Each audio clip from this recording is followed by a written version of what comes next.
Al-Habib Abdullah Al-Idrus Ibn Al-Habib Abu Bakar As-Sakran Ibn Al-Habib Faqih Al-Muqaddam Thani Al-Habib Abdul Rahman As-Saggaf Ibn Al-Habib Muhammad Mawalad Dawilah. Beliau punya kakek luar biasa, Al-Habib Abdul Rahman As-Saggaf, yang berjuluk Al-Faqih Al-Muqaddam yang kedua. 33 tahun beliau tidak tidur. Bagaimana aku bisa tidur? Kanan lihat surga, kiri lihat neraka. Magamnya yang sangat luar biasa. Tidak bisa satupun ulama di zamannya yang bisa menandingi makam Al-Habib Abdul Rahman As-Saggaf. Bahkan terkenal di zaman beliau ada namanya Rabi'atul Adawiyah, seorang waliyah perempuan, yang mana Rabi'atul Adawiyah ini tiap hari naik magamnya, tiap hari ketemu dengan Nabi Muhammad secara terjaga, ya Allah, nyata. Dan beliau berkata, aku bisa mengalahkan magam-magam seluruh para aulia kecuali Al-Habib Abdul Rahman As-Saggaf dan anak-anaknya. Aku tidak bisa. Setiap kali aku naik magamku, pasti di atasku sudah ada keluarganya As-Saggaf. Luar biasa. Kenapa mereka bisa mendapatkan magam yang tinggi? Melainkan mereka berzikir kepada Allah Subhanahu wa taala. Mereka mengingat Allah Subhanahu wa taala.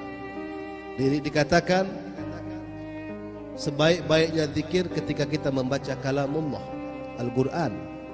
Al-Habib Abdul Rahman As-Saggaf beliau khatam Quran 8 kali khatam sehari, 4 siang 4 malam. Belum ada zaman sekarang orang yang khatam Quran 4 siang 4 malam. Ya, ada? Gak ada. Paling-paling baca kulhu 100 kali.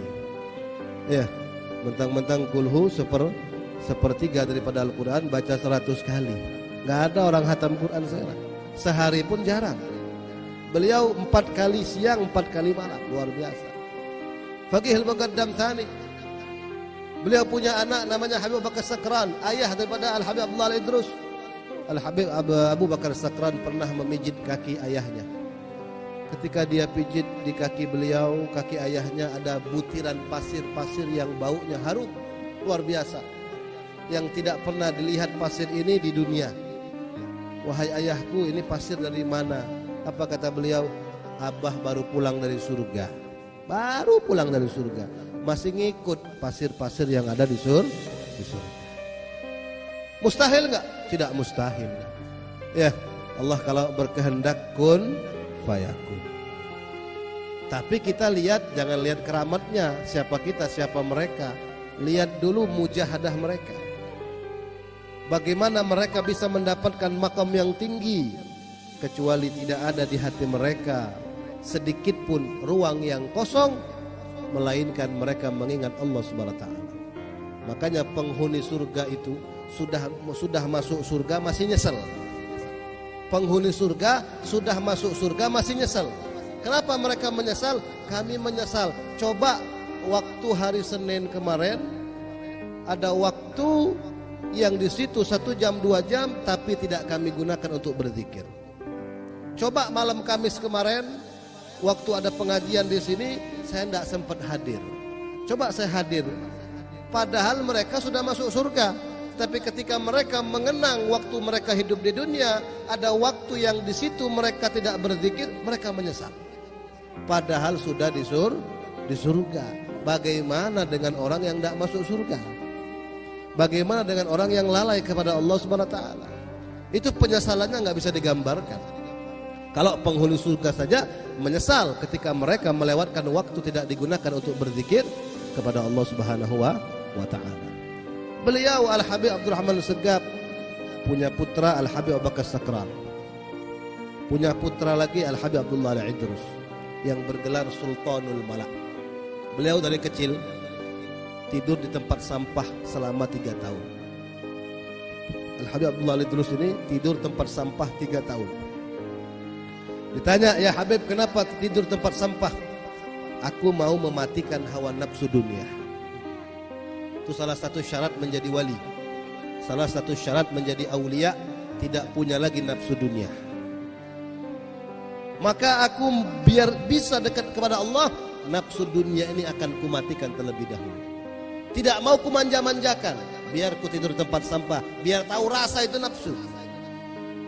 Setelah mereka bisa mampu mematikan hawa nafsu dunia mereka, barulah mereka menggantikan hawa nafsu itu untuk dekat kepada Allah. Makanya Sayyidina Ali karramallahu wajhah pernah berkata, "An-nasu niyam fa idza matu intabah." Ya, di antara ulama mengartikan kalam Sayyidina Ali ini, an-nasu niyam, manusia itu sedang tidur. Fa idza matu, ketika mereka mati, apa yang mati? Hawa nafsu. Manusia ini sedang tidur, kita ini sedang tidur sekarang. Fa idza matu, apabila hawa nafsu kita mati, hawa nafsu dunia mati, intabahu, maka kita akan sadar apa tujuan kita hidup di dunia ini. Sebagian ulama mengartikan kalam Sayyidina Ali seperti itu. Jadi kalau kita mau dekat kepada Allah, masih ada hawa nafsu dunia ini, maka akan agak lambat, susah sampainya kepada Allah Subhanahu wa ta'ala. Apakah mereka tidak kaya? Oh, mereka terkenal dengan kaya raya. Keluarganya Al-Habib Abdurrahman Segaf ini, keturunannya itu semuanya kaya raya. Keluarga aulia, keluarga al-aqtab, para gutub. Beliau Al-Habib Abdullah Al-Idrus ini punya mertua Syekh Umar Muhdhar. Ibunya waliyah, pamannya wali, mertuanya wali, adiknya wali, kakeknya pemimpin para wali. Bayangkan, beliau punya keluarga dikelilingi dengan para gutub. Al-Habib Abdullah Al-Idrus, beliau dilahirkan di bulan Dzulhijjah tanggal 10 tahun 811 Hijriah. Dibesarkan oleh ayahnya, tidak lama ayahnya meninggal dunia. Beliau diasuh oleh pamannya Syekh Umar Muhdhar. Siapa yang tidak kenal dengan Syekh Umar Muhdhar? Bayangkan kenapa beliau bisa menjadi ulama besar, gutub besar, Al-Idrus Al-Akbar, Syamsis Sumus, Muhyin Nufus. Karena beliau dikelilingi oleh keluarga para gutub. Kakeknya tadi As-Segaf, gak usah kita ceritakan lagi masalah As-Segaf, hatam Quran, 8 kali hatam Quran. Beliau punya paman, punya ayah As-Sakran, yang mana gila dengan Allah Subhanahu wa ta'ala, tidak kenal lagi dengan dunia, hanya Allah Subhanahu wa ta'ala di hatinya semata-mata. Dibesarkan oleh pamannya Syekh Umar Muhdhar, sekaligus menjadi mertua beliau. Dinikahkan dengan putri Syekh Umar Muhdhar yang bernama Aisyah. Syekh Umar Muhdhar ini nggak punya keturunan laki-laki. Beliau nggak punya keturunan laki-laki, semua anaknya perempuan. Jadi fam Al-Muhdhar yang sekarang dari mana? Itu Al-Muhdhar dari Syekh Abu Bakar bin Salim yang bernama putranya Muhdhar. Syekh Umar Muhdhar paman beliau sekaligus mertua beliau. Bayangkan, Syekh Umar Muhdhar ini saking magomnya tinggi, gutub minal aulia, nama beliau saja bisa dijadikan mainan oleh anak-anak kecil di waktu itu. Nama Syekh Umar Muhdhar ini jadi mainan. Contohnya, anak-anak umur 7 tahun ya manjat tower, lompat sambil teriak, "Ya Umar Muhdhar, ya Umar Muhdhar," sampai di tanah nggak patah kakinya. Naik loteng di atas rumah, ya loncat bareng-bareng orang 10 sambil teriak, "Ya Syekh Umar Muhdhar, ya Umar Muhdhar," sampai bawah enggak kenapa-napa. Nama Syekh Umar Muhdhar dijadikan mainan oleh anak-anak, dijadikan mediator, dijadikan tawasul, perantara untuk menyelamatkan diri mereka. Magam yang tinggi yang sangat luar biasa. Itulah mereka, itulah mertua beliau. Sehingga beliau menikahkan dengan Al-Habib Abdullah Idrus karena beliau bisa melihat bagaimana keponakannya ini akan menjadi seorang gutub, pemimpin raja. Al-Idrus, singa daripada raja, pemimpin ahli tasawuf, pemimpin ulama pada zaman tersebut. Sudah dikasyaf, sudah dilihat. Bahkan Sultanul Malak, beliau pernah kedatangan tamu. Al-Habib Abdullah Idrus ini pernah kedatangan tamu. Tamu ini jamaahnya Syekh Abdul Qadir Al-Jailani. Syekh Abdul Qadir sudah wafat, sudah meninggal dunia. Datang ke Tarim, ke Hadramut, murid-murid Syekh Abdul Qadir Jailani bertamu. Salah satu jamaah bertanya, "Ya Habib Abdullah Al-Idrus, mana yang lebih mulia, engkau apa Syekh Abdul Qadir Jailani?" Dengan ketawaduannya beliau menjawab, "Tentu yang lebih mulia Syekh Abdul Qadir Jailani." Tatkala beliau mengatakan yang lebih mulia Syekh Abdul Qadir Jailani, ada yang mengetuk pintu. "Assalamualaikum." Dibuka, "Waalaikumsalam." Siapa yang datang? Syekh Abdul Qadir Jailani. Dengan izin Allah beliau dihidupkan kembali. Duduk di depan para jamaahnya seraya berkata, "Demi Allah, yang lebih mulia daripadaku Al-Habib Abdullah Al-Idrus. Ana barruha wal Habib Abdullah Al-Idrus bahruha." Saya ini daratan, tapi lautannya Al-Habib Abdullah Al-Idrus. Maqam yang sangat tinggi yang Allah berikan kepada beliau. Bahkan beliau ini terkenal dengan gemar membaca kitab-kitab Imam Ghazali. Ya, jadi ini ciri ya. Salah satu ciri, salah satu tanda Ahlus Sunnah wal Jamaah senang dengan kitab-kitab Imam Ghazali. Jadi kalau kita mau lihat mana yang Ahlus Sunnah wal Jamaah asli sama palsu, senang nggak dia dengan kitab Ihya Ulumuddin? Senang nggak dia dengan kitab-kitab Imam Ghazali? Tapi kalau ada orang yang membenci kitab-kitab Imam Ghazali, bahkan sampai sekarang ada yang mengkafirkan Imam Ghazali, ini bukan Ahlus Sunnah namanya. Ya, Al-Habib Abdullah Al-Idrus, magomnya yang tidak bisa kita ceritakan, itu paling senang baca kitab Ihya Ulumuddin. Bahkan beliau menghafalnya. Beliau selalu memuji Imam Ghazali. Bahkan beliau pernah suatu hari memberikan sayembara, "Siapa yang bisa menuliskan aku kitab Ihya Ulumuddin dengan tulisan yang bagus, yang rapi, akan kuberi hadiah. Apapun yang dia minta, aku beri." Siapapun. Maka datang Syekh Bakathiri. Beliau menulis, ikut sayembara. Beliau tulis kitab Ihya Ulumuddin dengan tinta emas, menggunakan kulit-kulit domba, kulit-kulit unta. Dibersihkan, ya, ditulis beberapa jilid. Selesai mungkin 6 bulan baru selesai. Rapi, bagus, tinta emas. Beliau pemenangnya. Beliau datang ke rumah Habib Abdullah Al-Idrus, "Ya Habib, ini saya sudah catatkan untuk engkau kitab Ihya Ulumuddin." Dilihat Habibnya, subhanallah, tinta emas, rapi, bagus. "Maka apa yang kau minta akan kuberi sesuai janji." "Ya Habib, aku minta satu, aku minta masuk surga sebelum mati." Maksudnya apa? Mau masuk surga, mau lihat-lihat surga. Kalau kita ini kan sudah duduk di surga semua, amin. Ya kan? Duduk di surga di taman majelis. Ini permintaannya berat ini. Ya. Siapapun yang mengadakan sayembara seperti ini nggak bakal mampu kecuali wali. Minta masuk surga sebelum mati. Oh, gampang kata Habib. Ya, Habibnya wali. Ya, beliau pakai jubah Al-Idrus itu warnanya hijau. Beliau pakai jubah. Orang dulu kalau lengannya ini, kumnya ini panjang-panjang, besar-besar. Ya, terutama ulama sufi.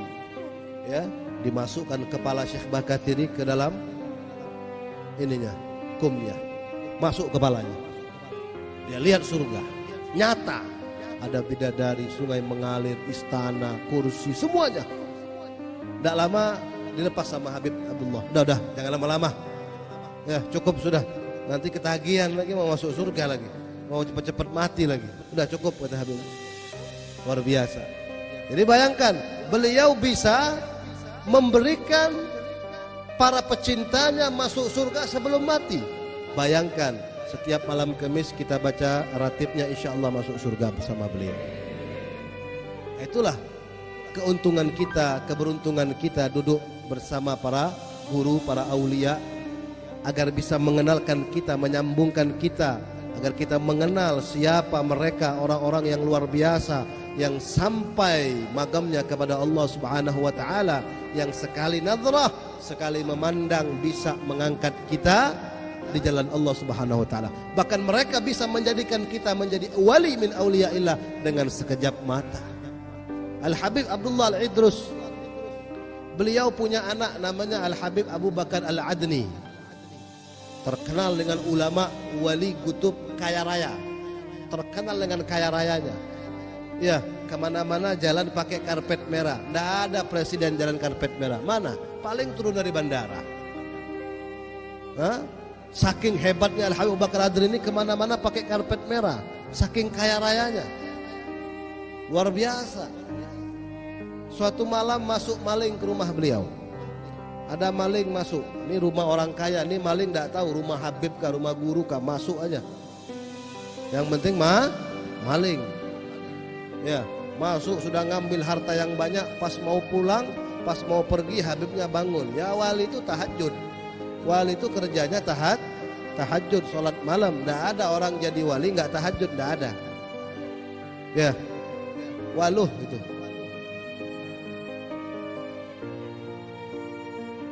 Dia mau pergi, lihat Habibnya bangun sholat. Mudah-mudahan Habibnya sholat 2 rakaat. Tidak tahunya 100-200 rakaat. Dia bersembunyi di bawah ranjang. Lagi sembunyi-sembunyi, tiba-tiba jendelanya Habib Abu Bakar Al-Adni ini terbuka sendiri. Jendelanya terbuka, masuk 2 orang terbang. Biasa kan yang terbang ini burung, ini manusia. Tamunya beliau di tengah malam bertamu masuk dari jendela, terbang lagi. Nggak ada. Kalau ada di rumah kita tamu masuk dari jendela terbang, hantu itu. Ya, subhanallah, luar biasa tamunya beliau. Terbang 2 orang, duduk bersama Al-Habib Abu Bakar, menceritakan, ya Habib, ada seorang wali abdal meninggal dunia. Wali abdal itu kalau meninggal harus diganti, harus ada penggantinya. Kebetulan Habib Abu Bakar Al-Adni ini pemimpin para aulia. Siapa ya Habib yang bisa engkau angkat menjadi wali, menggantikan mereka yang meninggal? Kata Habib Abu Bakar, ada pengganti wali. Siapa? Ada maling di kamar saya. Maling keluar, katanya. Keluar maling, keluar. Dengan dalam keadaan takut, ini maling keluar. Ya, kata Habib Abu Bakar, mau jadi wali? Mau, Beb. Taubat dulu. Habis taubat, dinadhrah, didoakan, diangkat menjadi wali abdal. Malam itu juga. Kenapa dia jadi wali? Karena salah satu syarat jadi wali itu bangun malam. Dan tidak pernah Allah mengangkat orang menjadi wali kecuali di malam hari. Karena waktu itu nggak ada yang bangun kecuali si maling, ya maling jadi wali.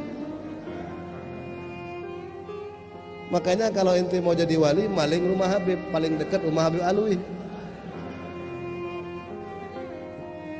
Ya, insya Allah maling rumah Habib jadi wali. Karena dia bangun malam, ya jadi wali dia. Diangkat. Nah, lihat, Magom ini baru anaknya, Al-Habib Abu Bakar Al-Adni, putra beliau, putra daripada Al-Habib Abdullah Al-Idrus Syamsis Sumus yang kita baca ratibnya.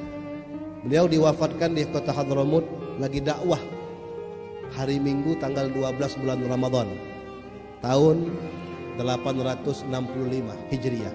Jadi beliau tuh masih muda meninggal, umur 54 tahun. Tapi magomnya luar biasa.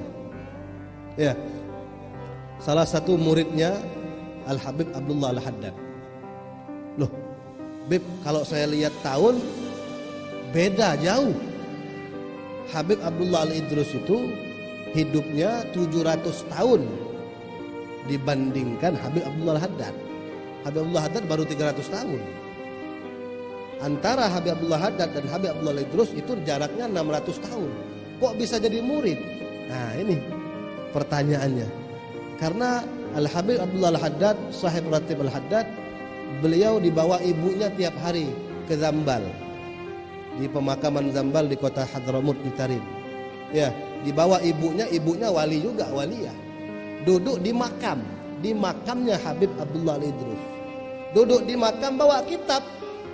Beb, saya serahkan Abdullah untuk jadi muridmu, Beb. Ya, ngomong sama kuburan. Ya beda, bukan kuburan maling, ini kuburan wali. Ya, para aulia itu bal ahya inda rabbihim, mereka itu hidup di kuburan juga, mereka hidup. Jadi Al Habib Abdullah Haddad belajar dengan Al Habib Abdullah Al-Idrus dalam keadaan nyata walaupun jaraknya 600 tahun. Itulah wali. Nah, makanya mudah-mudahan kita sampai semua ke Hadramut. Dikatakan di antara makam Al Habib Abdullah Al-Idrus ya, menuju makamnya Habib Abdullah Al-Haddad, Raudhah min Riyadil Jannah, taman daripada taman surga. Jaraknya tidak jauh. Misal di sini makam Al-Idrus, nah di depan itu makamnya Al-Haddad. Jadi kita disunnahkan berjalan seperti jalannya pengantin, ya. Kecil-kecil langkahnya, tapi sambil baca doa, sambil meminta. Dikatakan 70 hajat dikabulkan antara Al-Idrus dan Al-Haddad. Ya, makam Al-Habib Abdullah Al-Idrus, Raudhah min Riyadil Jannah, ke makamnya Al-Habib Abdullah Al-Haddad. Itu luar biasa mereka. Para aulia, para ulama luar biasa. Makanya kita membaca amaliyah-amaliyah mereka. Agar apa? Agar kita ini bisa bersama mereka. Itu aja. Kita nggak minta yang lain. Sebagaimana si Badui bertanya kepada Rasulullah, mata sa'ah ya Rasul, kapan kiamat? Ma'adatta lidzalikal yaum.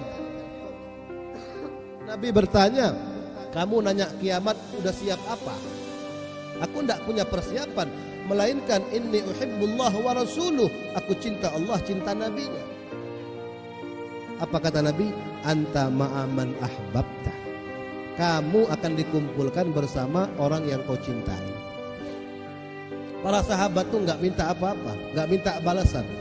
Mereka dapat surga bukan karena apa-apa mereka, bukan karena harta mereka, tapi karena mahabbah mereka, karena cintanya mereka.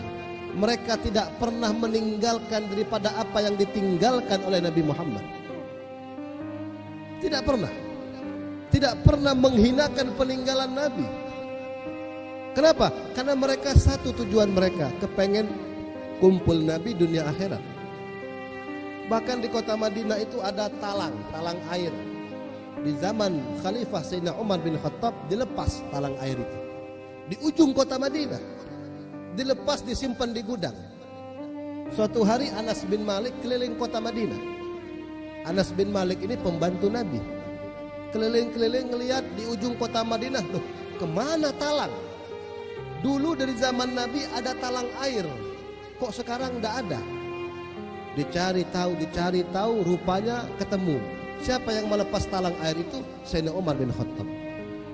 Dia lari ke rumah Sayyidina Umar. Dia mengetuk pintu seperti maling. Ya, seperti orang yang ketakutan, seperti orang yang sangat perlu. Keluar Sayyidina Umar bin Khattab. Ada apa? Sepertinya kau tergesa-gesa. Ya Umar, ya Amirul Mukminin, mana talang air yang ada di ujung kota Madinah? Kenapa? Apakah kau yang melepasnya? Iya. Kenapa? Itu talang air yang masangnya Rasulullah. Bukan masalah talang airnya, tapi yang masang Nabi Muhammad. Sayyidina Umar menangis. Kata Sayyidina Umar, ayo kita pasang kembali. Tidak ada tangga memasangnya. Anas bin Malik disuruh naik ke badannya Sayyidina Umar untuk memasang. Talang air ini baru talang air yang ditinggalkan Nabi. Bagaimana dengan syariat Nabi? Bagaimana dengan sahabat Nabi? Tabi'in, para aulia, para ulama, wabil khusus ahlul baitnya Nabi Muhammad. Al-Habib Abdullah Al-Idrus salah satu zuriyah Nabi Muhammad, yang mana dimimpikan, apa kata Nabi? Abdullah Al-Idrus anakku, darah dagingku, dan dia akan menjadi ulama tasawuf yang terkenal. Semua orang tarekat mencari ilmu tarekat akan belajar kepada beliau. Itu mimpi daripada kakek dari sebelah ibu beliau, yang mana Rasulullah sudah membanggakan beliau di alam mimpi. Maka kita minta kepada Allah berkat pembacaan ratib, amaliyah mereka, walaupun kita ini tidak bisa seperti mereka. Dikatakan illam takunu mithlahum fatashabbahu fa inna man tashabbah biqaumin fahuwa minhum. Enggak bisa menjadi seperti mereka, minimal kita menyerupai. Ya, enggak bisa kita seperti mereka, itu enggak bisa. Enggak bisa dari mana? Enggak bisa karena kita masih cinta dunia. Kalau kita mau mencontoh mereka 100% bisa, Allah akan bukakan pintu itu. Tapi banyak orang sekarang ini lalai.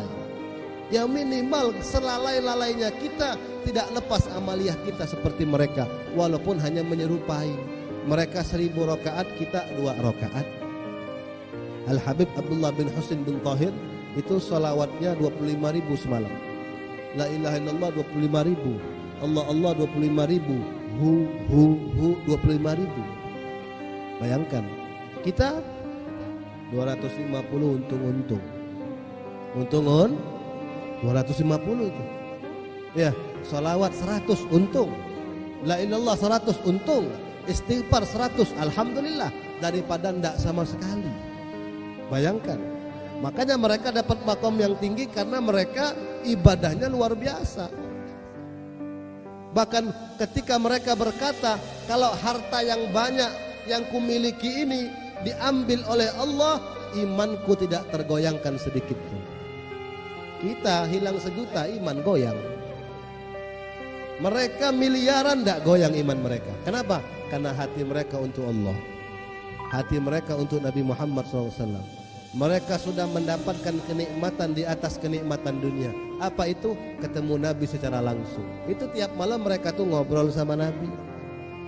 Al-Habib Abdurrahman As-Segaf, kakek beliau, itu beliau bangun masjid. Bangun masjid, bayangkan Masjid As-Segaf di Hadramut itu, ya, kalau dibacakan Hadrah As-Segaf, mudah-mudahan kita bisa hadir ke sana. Itu kalau dibacakan Hadrah As-Segaf, ketika membaca la ilaha illallah, itu arasnya Allah dibuka. Arasnya Allah terbuka ketika pembacaan Hadrah As-Segaf di Masjid As-Segaf. Itu yang bangun siapa? Kakek beliau. Ya, yang mana ada 4 tiang yang ikut membantu 4 tiang tersebut, Sayyidina Abu Bakar, Sayyidina Umar, Sayyidina Utsman, Sayyidina Ali. Bahkan beliau tiap malam ketemu dengan Sayyidina Abu Bakar, Sayyidina Umar. Bahkan kata istri Al-Habib Abdurrahman As-Segaf, istrinya berkata, aku kenal mana suara Abu Bakar As-Siddiq, mana suara Umar. Kenapa? Karena tiap malam aku dengar suara mereka. Duduk bersama suamiku Al-Habib Abdurrahman As-Segaf. Bahkan kata beliau, kata istrinya, yang duduk dengan Al-Habib Abdurrahman As-Segaf ini bukan hanya Nabi Muhammad, dari Nabi Adam sampai Nabi Isa duduk bersama beliau. Kenapa? Karena mereka sudah memegang kuncinya. Mereka sudah taat kepada Allah. Hawa nafsu mereka tidak punya lagi. Al-Habib Ali sahib Simtud Durar, Al-Habib Ali Al-Habsyi, yang biasa kita baca maulidnya. Beliau menjadi kutub pada zamannya. Beliau yang paling dibanggakan oleh Nabi Muhammad. Seorang bermimpi Nabi dan bertanya, siapa yang paling kau cintai ya Rasul saat ini? Aku paling cinta cucuku Ali bin Muhammad bin Husain Al-Habsyi. Ditanya, ya Habib Ali, kenapa kau dapat makom terlalu tinggi? Makom yang sangat luar biasa. Kenapa? Bahkan saking tingginya makom beliau Al-Habib Ali, mudah-mudahan kita bisa ziarah ke makom beliau di kota Sewun. Itu beliau mengadakan maulid Al-Habsyi setiap hari Kamis sore. Itu maulid di Sewun. Ketika beliau membuat maulid,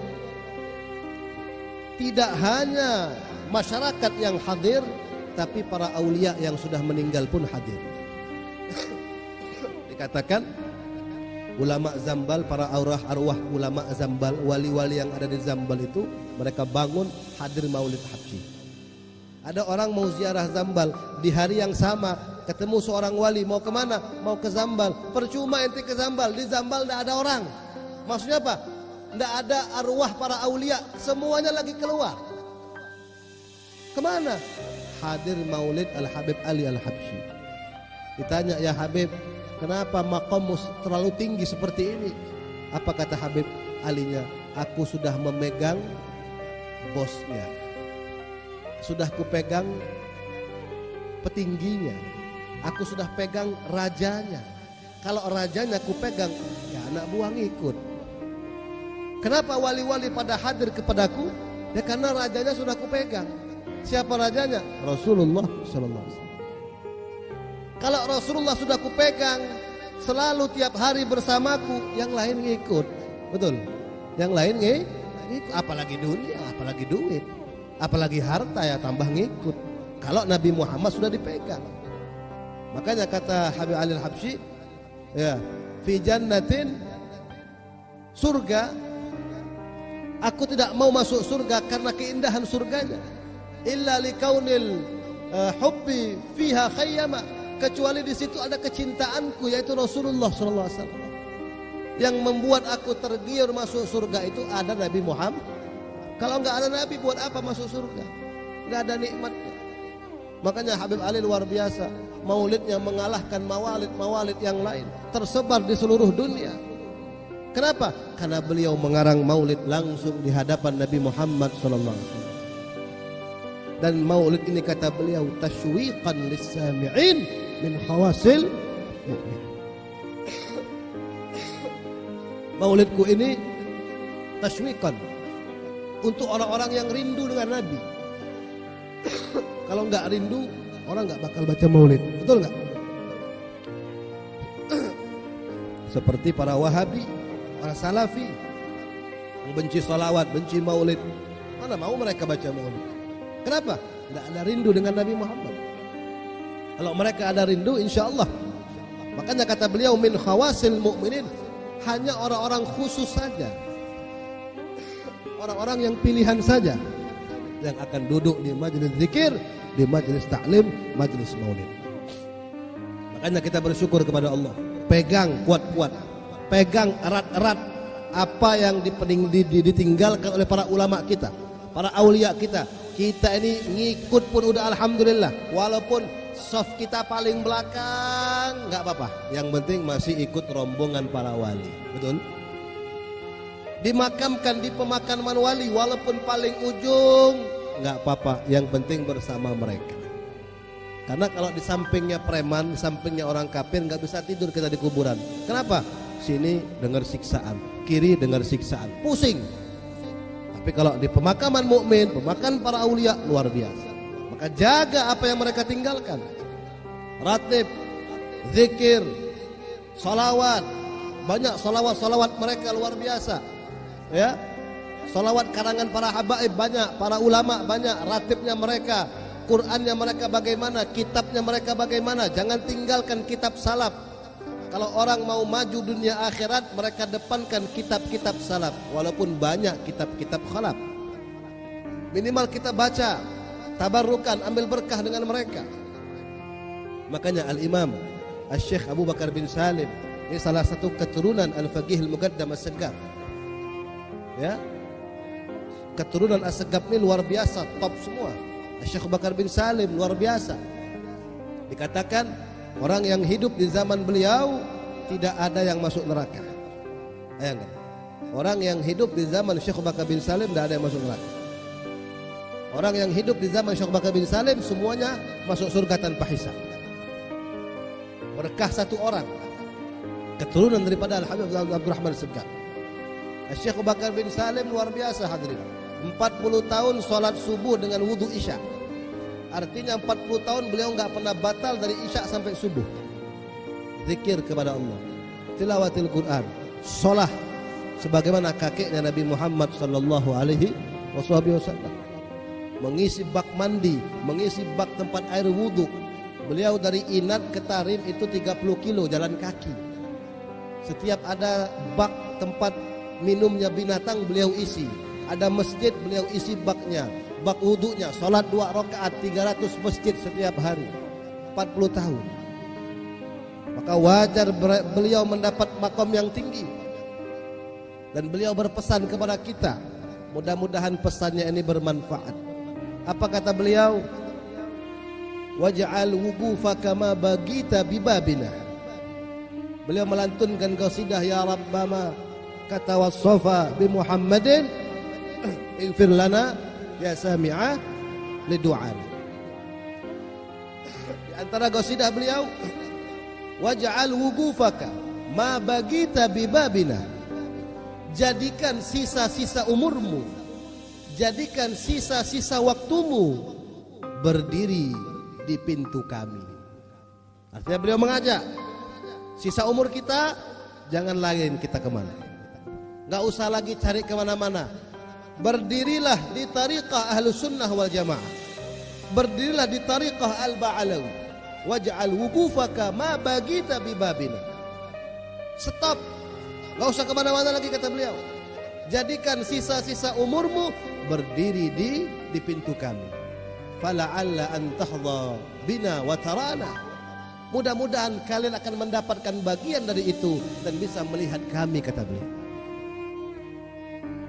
Beliau mengatakan, awama alimta bi annana ahlul wafa. Apakah kalian tidak tahu kami para aulia, kami ahlul wafa. Kami ini orang yang selalu tepat janji, nggak pernah ingkar janji. Wali-wali itu pasti tepat janji, nggak pernah ingkar janji. Minggu depan, nggak ada. Itu Abu Jahal. Ya, Abu Jahal kalau ditagih hutang minggu depan sampai 20 tahun. Itu Abu Jahal. Kalau ada orang suka bohong, keturunan Abu Jahal. Awama alimta bi annana ahlul wafa. Apakah kalian tidak tahu kami ini orangnya tepat janji, para aulia itu? Ya. Wa muhibbuna madzala tahta liwana. Dan orang-orang yang mencintai kami akan senantiasa di bawah bendera kami. Itu jaminan daripada Al-Imam Asy-Syaikh Abu Bakar bin Salih. Dan beliau juga mengatakan di antara qasidahnya, maka kembalilah kalian kepada Allah Subhanahu wa taala, kembalilah kalian kepada Nabi Muhammad sallallahu alaihi wasallam, dan sering-seringlah kalian mendengar sejarah para ulama, para aulia, para salaf, para khalaf. Kenapa? Ayantana fil kainati iyana. Kalau kalian beramal apa yang kami tinggalkan, wirid. Ini kan wirid di antara wirid al-Ba'alawi, tariqah sadah Ba'alawi. Ratib Haddad, Ratib Al-Attas, Ratib Al-Idrus. Ya. Apa yang kami tinggalkan, amalkan. Kenapa? Ayantana fil kainati iyana.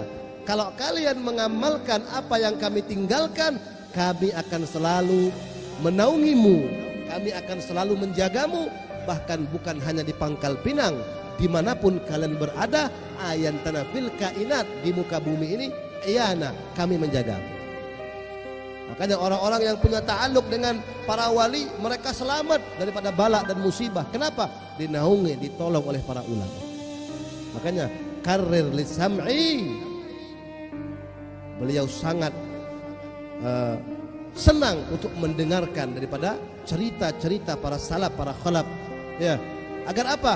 Agar semangat kita ini akan tumbuh kembali ketika mendengar bagaimana ibadah-ibadah mereka, bagaimana salawat Quran mereka, zikir mereka, magam mereka di sisi Allah Subhanahu wa taala, dan bagaimana mereka mencintai Nabi Muhammad sallallahu alaihi wasallam. Mudah-mudahan ya, pembacaan Ratib Al-Idrus ini akan memberikan kita keberkahan di dunia wal akhirah, dan insyaallah di antara kita ada yang menjadi aulia-aulia Allah, dan keturunan kita, anak cucu cicit kita, mobil khusus anaknya guru kita, mudah-mudahan para menjadi ulama, menjadi aulia, menjadi orang-orang yang meneruskan dakwah lisan Nabi Muhammad sallallahu alaihi wasallam. Amin ya rabbal alamin. Dan mudah-mudahan terakhir berkat Ratib Al-Idrus kita meninggalkan dalam keadaan husnul khatimah. Ya Allah biha, ya Allah biha, ya Allah bi husnul khatimah. Hakadha minna wal afu minkum. Assalamualaikum warahmatullahi wabarakatuh.